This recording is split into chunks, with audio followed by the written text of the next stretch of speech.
ശബരിമല സ്വർണ്ണക്കൊള്ളക്കേസിൽ മുൻ Devaswom board president N വാസുവിന്റെ ജാമ്യാപേക്ഷ നാളെ സുപ്രീം കോടതിയിൽ. ജസ്റ്റിസ് ദീപാങ്കർ ദത്ത അധ്യക്ഷനായ ബെഞ്ചാണ് പരിഗണിക്കുക. സജു തോമസ് ചേരുന്നു വാർത്തയുടെ വിശദാംശങ്ങളുമായി. സജു, നേരത്തെയും എൻ വാസുവിന്റെ ജാമ്യാപേക്ഷ തള്ളി റിമാൻഡിലായിരുന്നു ഇദ്ദേഹം. നാളത്തെ ഒരു വിലയിരുത്തൽ എന്താണ്? ജാമ്യം ലഭിക്കാൻ സാധ്യതയുണ്ടോ?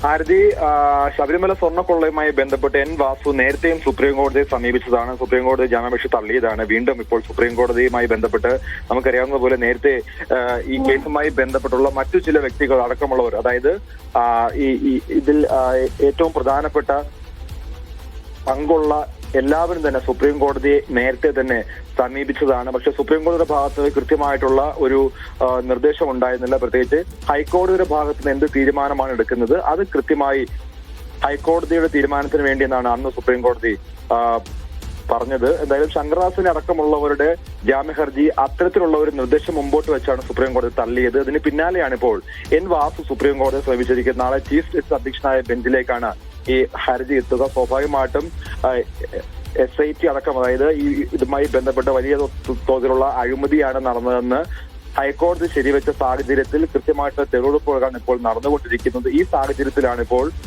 സുപ്രീം കോടതിയിലേക്ക് എൻ വാസു എത്തിയിരിക്കുന്നത്. നാളെ സുപ്രീം കോടതിയുടെ തീരുമാനം എൻ വാസുവിനും അതോടൊപ്പം തന്നെ CPM-നും ഏറെ നിർണായകമാണ്. ശബരിമല സ്വർണ്ണക്കൊള്ളയുമായി ബന്ധപ്പെട്ട കൃത്യമായിട്ടുള്ള തെളിവുകളാണ് ഇപ്പോൾ SIT ശേഖരിച്ചുകൊണ്ടിരിക്കുന്നത്. കഴിഞ്ഞ ദിവസം ഇതുമായി ബന്ധപ്പെട്ടുള്ള കൃത്യമായിട്ടുള്ള വിവരങ്ങളടക്കം ഹൈക്കോടതിയിൽ സമർപ്പിച്ചതാണ് SIT. അതുകൊണ്ട് തന്നെ കൃത്യമായിട്ടുള്ള ഇവർക്കെതിരായിട്ടുള്ള രേഖകളും ഒപ്പം തന്നെ വിവരങ്ങളും ഹൈക്കോടതിയിലും ഉണ്ട്. അതുകൊണ്ട് തന്നെ ഈ കേസുമായി ബന്ധപ്പെട്ട് നാളെ എൻ വാസുവിന് സുപ്രീം കോടതിയിൽ ജാമ്യം ലഭിക്കാനുള്ള സാധ്യതയില്ല എന്നാണ് ഇപ്പോൾ മനസ്സിലാക്കുന്നത്.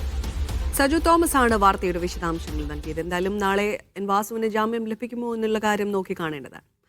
തിരുവനന്തപുരത്ത് പോക്സോ കേസ് പ്രതി ലോഡ്ജിൽ ജീവനൊടുക്കിയ നിലയിൽ ആറാമട സ്വദേശി ശശികുമാറാണ് ജീവനൊടുക്കിയത്. പൂജപ്പുര പോലീസ് എടുത്ത കേസിൽ ഇയാൾ ഒളിവിലായിരുന്നു. മരണത്തിൽ കഴക്കൂട്ടം പോലീസ് കേസെടുത്തു. സനിസ ശോഭ ചന്ദ്രൻ ചേരുന്നുണ്ട് വാർത്തയുടെ വിശദാംശങ്ങൾ നൽകാൻ. തിരുവനന്തപുരത്ത് നിന്ന് സനിസ, എന്താണ് വിവരങ്ങൾ?